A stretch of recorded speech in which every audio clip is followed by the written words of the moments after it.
You could see the framework and agreement there, but for some reason Putin didn't go for it, and he ended up irritating Trump, and I think making him look weak. And that's why Trump started to respond and imposing secondary tariffs on India most recently for purchasing oil. That certainly seems to be directed, at the Russians. John Lough, Head of Foreign Policy at the new Eurasian Strategies Centre, thank you so much for joining us. There's this sense from Donald Trump that having a big meeting with Vladimir Putin is important. He quite likes the showpiece moments. Is it as important for Vladimir Putin to have this big public meeting with the US president? Yes, it's extremely important, and it's something that he's been pushing for in recent months. He saw his opportunity, I think, right from the outset when Trump returned to the White House, because he realized that this was somebody who was in a hurry to end the war in Ukraine, somebody also who believes in the power of these personal relationships. More than that, somebody who actually seems to regard in some way Putin as his friend. This couldn't be further removed from Joe Biden, at least, where things ended up by the end of Biden's term. So Putin has most definitely wanted this, but he's stressed all along that a meeting at this level needs to be prepared properly. And what I think has taken many analysts by surprise after the Witkoff visit to Moscow is that this suddenly came out of nowhere, because it rather looked as though Trump was getting frustrated with Putin, that he was starting to try to put some pressure on him. To what extent he wanted to really put pressure on him remains unclear. But it really didn't seem like quite the moment when a presidential meeting would suddenly come about. But it rather looks as though it will go ahead, although there are still some probably complicating factors. The two sides seem to have settled on a location for the meeting. Looks as though it's going to be in the UAE.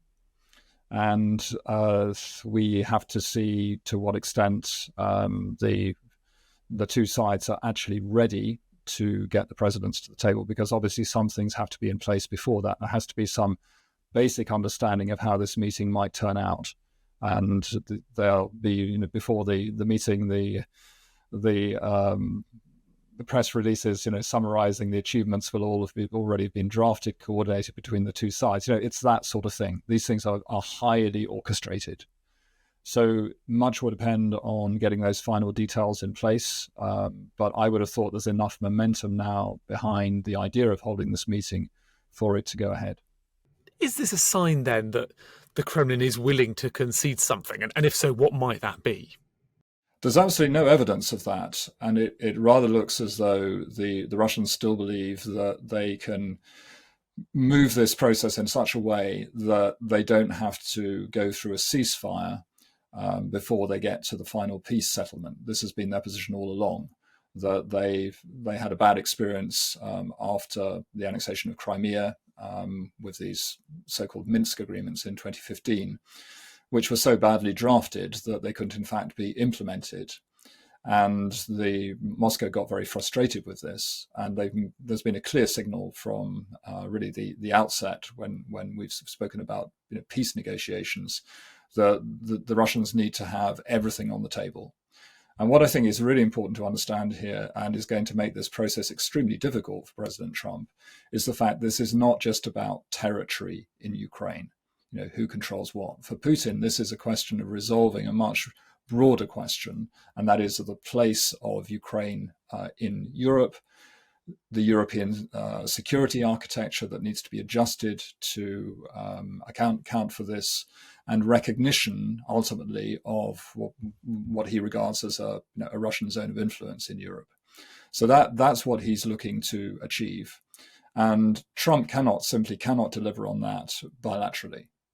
There is a much broader conversation that at some point is going to have to take place involving both the Ukrainians and the Europeans about the security arrangements that will then be in place or be put in place when this war comes to an end.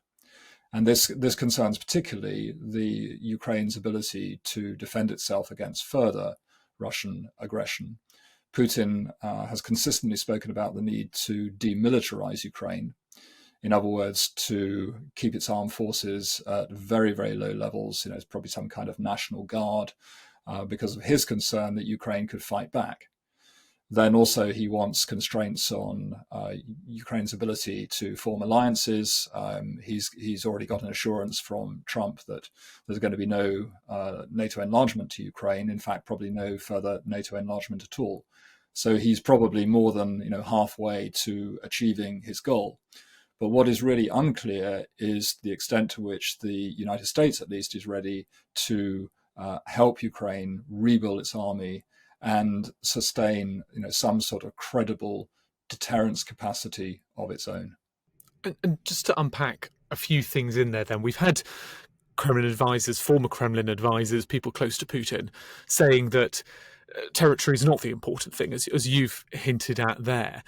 Does that mean territory that Russia has taken in Ukraine is sort of off the table in these negotiations? Is there the idea that they'll pull out of Ukraine if they get what they want in terms of government structures and relations with Europe? No, I think there's absolutely no indication of that. They regard the territory that they have occupied so far as Russian territory that is not going to return. There have been some hints that there could be some sort of trade of territories, but it's very unclear what that means now that the Ukrainians no longer control any territory in Russia itself. After their incursion into the Kursk region last year, Russia has reconquered that territory, so that card can no longer be played.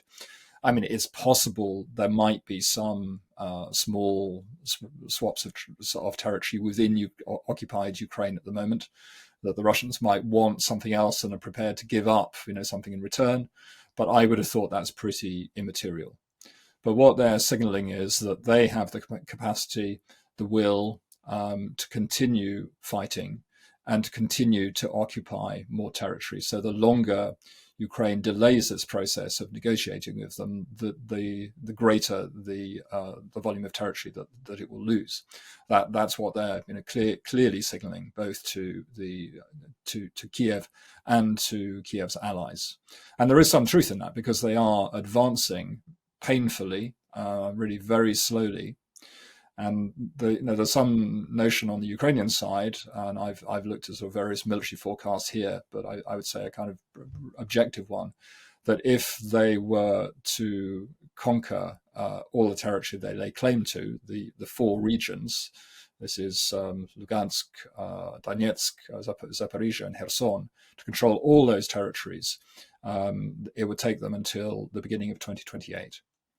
So there would be a lot of fighting to continue, and both sides would obviously incur enormous losses in the process.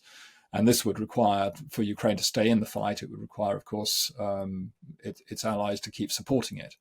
So there's a broader question there also about, how durable this commitment is from particularly the European allies and the extent to which they've got the military capacity to support Ukraine. So there is probably in a number of European capitals at the moment, some discussion around, is this in fact a potentially attractive option? US and Russian presidents getting together and perhaps framing some way for bringing this war to an end, because it's taking an enormous toll on Ukraine itself, and we can see in the opinion polls there's a much greater readiness now to pursue the route of negotiations than there was a couple of years ago, for understandable reasons, because Ukraine is taking enormous punishment. Russia now has the greater capacity to attack Ukraine from the air. They've built up their drone production facilities to the point where they can unleash, hundreds of drones in these overnight attacks, and some estimates suggest they might at some point be able to reach something close to 1,000 a night of these sorties, which would be potentially quite devastating for Ukraine and really demoralizing for the civilian population. And of course, at the end of the day, it's not just about what happens on the front line; it's about the willingness of a country to continue fighting, because ultimately it's countries that fight wars, armies fight battles. So I think we're at a critical point in this war where there may be a chance to find a way out, but otherwise it could continue for a good while yet. And in terms of Russia's demands about how Ukraine relates to the West, about its government, often the way it's packaged from Russian perspectives is quite vague. It's about denazification, to quote them, of the Ukrainian regime, or it's about not letting the West launch a war on Russia from Ukrainian territory. How do you actually enforce or measure the sort of demands that Russia wants in terms of Ukraine and its relationship with NATO and the West and so on? Well, I mean, I think at one level you can measure these demands by saying that what Russia would ideally like is to reduce Ukraine to some sort of vassal state, and something much closer or indeed akin to neighboring Belarus.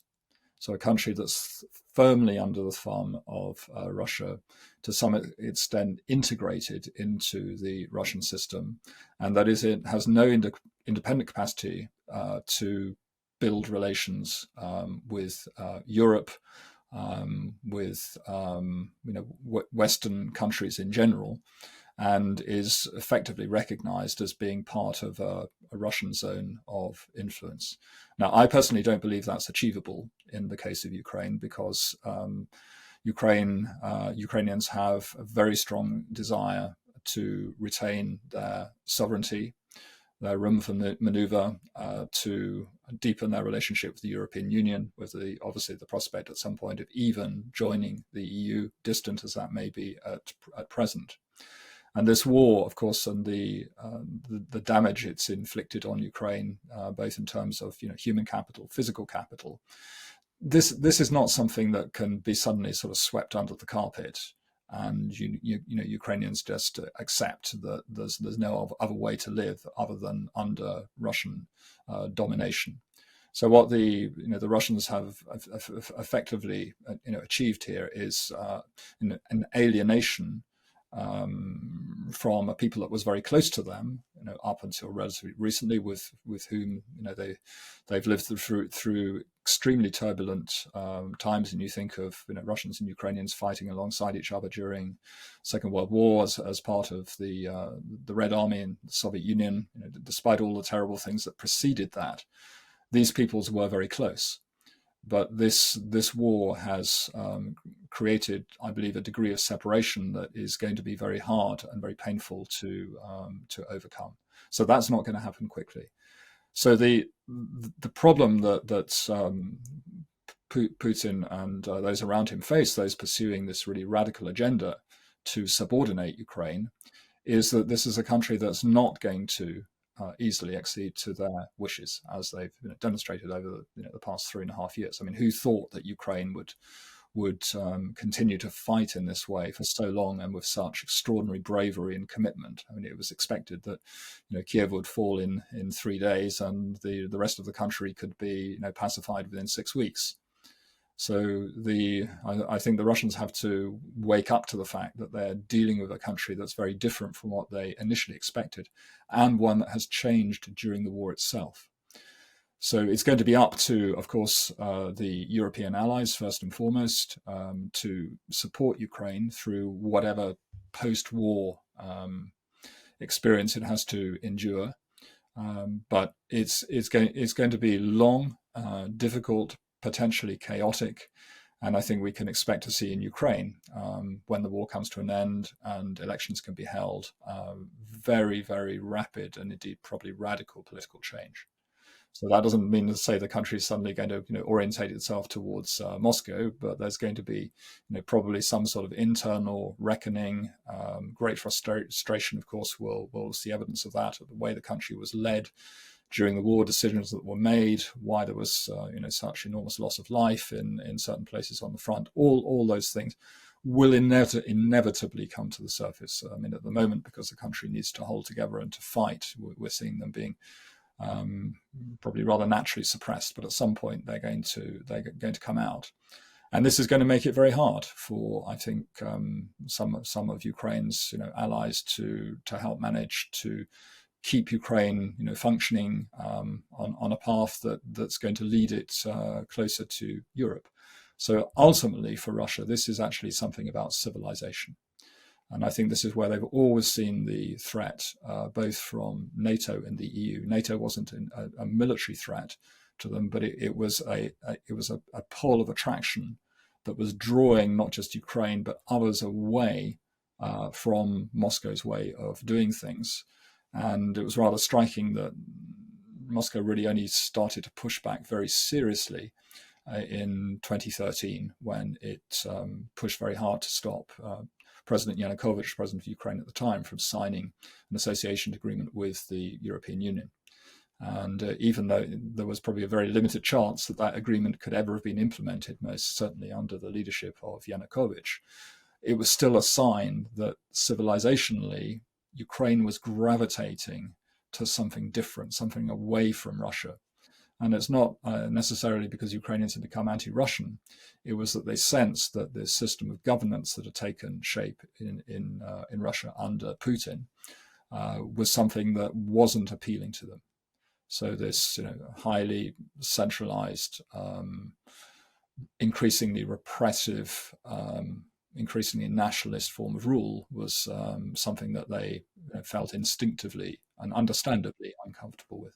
You've mentioned European allies a lot. Donald Trump has said that he'd like this meeting with Vladimir Putin. He's also suggested that he might be open to a trilateral meeting where they also include Volodymyr Zelensky. There doesn't seem to be any role for Europeans in all this. Is there a world in which Donald Trump, Vladimir Putin come to an agreement and Trump can basically force that on European allies and Kyiv?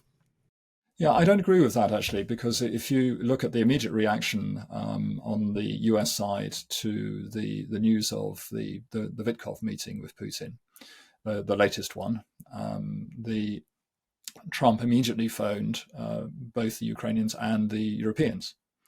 So he sees that they're in the same bucket and he has to talk to them all, because at the end of the day, he can't try to impose, together with Putin, some deal on Ukraine, because that deal would impact the security interests of the United States European allies. So I see that Europe most definitely has a voice here, that Trump recognizes that, and that he will deal with European leaders. It's possibly rather striking that I understand that President Macron wasn't on that call. I don't know why that was. But certainly Keir Starmer and Friedrich Merz were there, and the NATO Secretary General. So it seems that Trump has at least recognized that he's got to deal with Europe at this level. And for the Ukrainians, this is absolutely vital. But the fact is that Ukraine's destiny and European security, they are bound up together. To return to the meeting itself between Trump and Putin, do we have a sense of how well they get on at a personal level? Because maybe this is a British perspective. Putin doesn't seem a particularly clubbable person, particularly vivacious personality compared to Trump, who, whatever you think of him, he's a big personality. Well, that's for sure. And yeah, you might think they are antipodes. The former KGB officer, up against the real estate developer, they couldn't be further apart. But it seems that they both can exude a degree of charm, and I believe some people who are not particularly well disposed to Trump say that he could behave graciously. So who knows what sort of tone he really adopts, other than we understand that he's somebody who thinks that in some way Putin is his friend. He seems to admire Putin's power. And people are sometimes quite affected by talking to leaders who possess such power. And perhaps he is one of those. At the same time, I think Putin has to recognize that Trump, for all his idiosyncrasies, is an extraordinarily gifted politician, in the sense that he's won 2 presidential elections. He came back from absolutely nowhere, seemingly, on the last occasion. And I think Putin cannot fail to be impressed by that. Particularly being somebody himself who's not been elected in what one would describe as fully democratic conditions. So there may be some, seeking sense of, I use the word sort of carefully, of mutual, admiration. But there is, probably enough there for Putin to treat Trump with a level of seriousness that, he wouldn't, let's say, ascribe to certain other, perhaps European leaders. But it doesn't mean to say that he fears Trump. He certainly regards him as unpredictable, and I think this has been a problem for the Russians. But to believe that Trump is really going to punish Russia in some way for the fact that it's dragged its feet, on finding a peace agreement in Ukraine.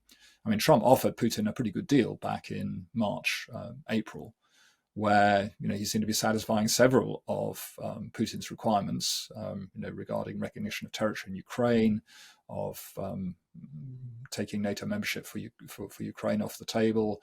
You could see the framework and agreement there, but for some reason Putin didn't go for it, and he ended up irritating Trump, and I think making him look weak.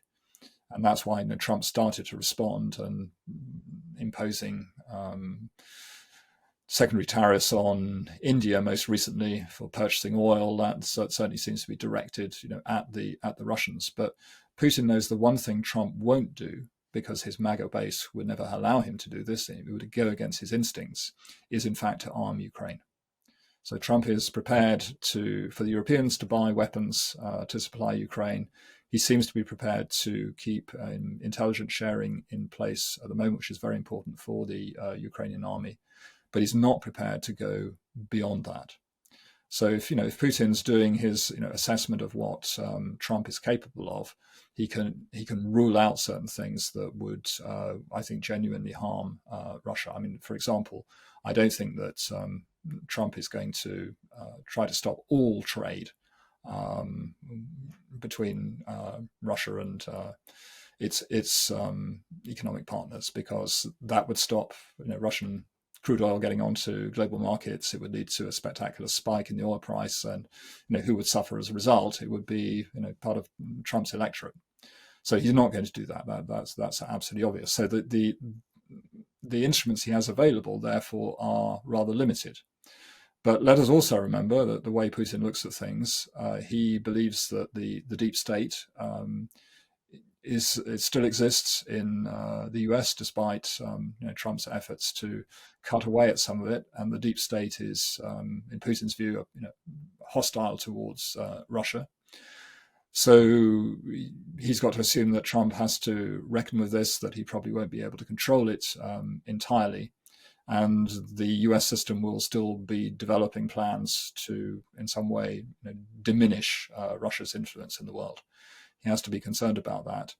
Equally, and I think this is an increasing factor for Trump actually as time passes, Trump has to navigate between not just the MAGA base that wants to avoid entanglements for the US abroad, but he's also got a constituency in Congress that is not just supportive of Ukraine, is skeptical of Putin, in some ways hostile towards Russia, and for those reasons also supportive of preserving NATO.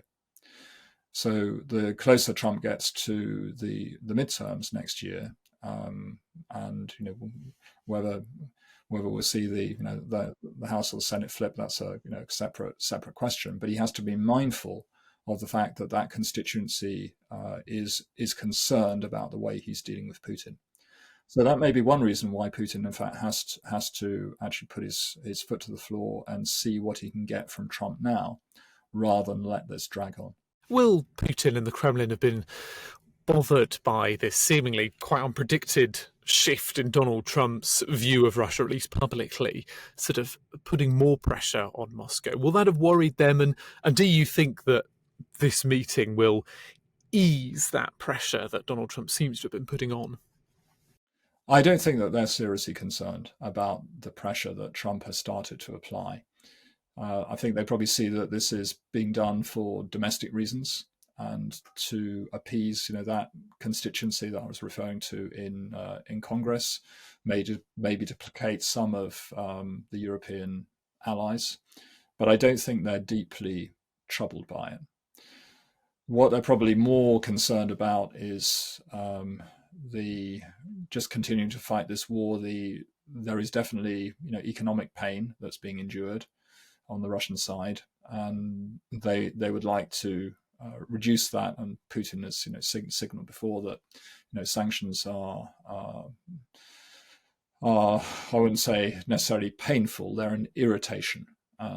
And they are certainly affecting the performance of the Russian economy. So, one of the things that Trump is clearly offering is to lift sanctions and maybe to initiate even some energy cooperation between Russia and the US. So this would lift a considerable burden on the Russian economy. But one has to say at the same time, probably many sanctions, particularly European sanctions, would remain in place. So, Russia wouldn't suddenly get, a free pass and be able to go back to even the pre-2014 situation before the first sanctions were imposed after the annexation of Crimea. So I think I conclude that they think that Trump's bark is worse than his bite, and there's really not an awful lot that he can realistically do to them that's really going to hurt them without him hurting himself. So that gives them, again, here a certain degree of, certain room for manoeuvre. Just finally, the question that will be on everyone's sort of lips going into this meeting, do you think this will actually get us any closer to a ceasefire in Ukraine, let alone a durable peace? There's a chance that it will move us in that situation, but I think it's important here to manage expectations. Summit meetings of this kind can give substantial momentum to certain processes, but we have this underlying tension here.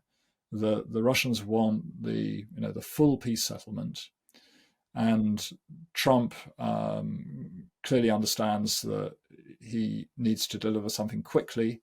And if we're talking about a quick result, it would be probably a freezing of the conflict. So in that case, one's talking about a ceasefire, and the Russians have said consistently that's something they want to avoid.